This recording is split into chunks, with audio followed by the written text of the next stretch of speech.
Today, we're diving into the fiery debate that's heating up the UK Parliament.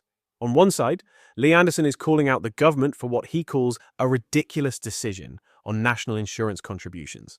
On the other, Chancellor Rachel Reeves is defending her policies, blaming the Tories for a £22 billion black hole.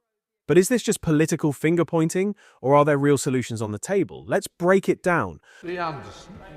I recently visited a business in Kirkby in Ashfield in the East Midlands. Funnily enough, I didn't see the Honourable Member for Strangford at the time, but this business told me that the increase in national insurance contributions is going to cost them £240,000 a year, which will stop them recruiting people and giving their employees a pay rise next year. So does the Chancellor agree with me? It's time to reverse this ridiculous decision and help drive growth in the East Midlands. Hear, hear. Thank you very much, Mr Speaker.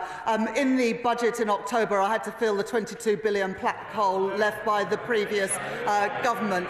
But there are huge opportunities to grow the economy in the East Midlands. We've recently agreed the £9 billion Unity deal with Rolls-Royce to support the Royal Navy submarine fleet. This is a major boost for economic growth in the East Midlands, creating and maintaining 5,000 long-term jobs. Good for our country's security, good for the people of the East Midlands. And there it is again, the classic blame game. But here's the real question. Are these policies enough to drive growth, or are they just band-aids on a much bigger problem? Should the government reverse the national insurance hike?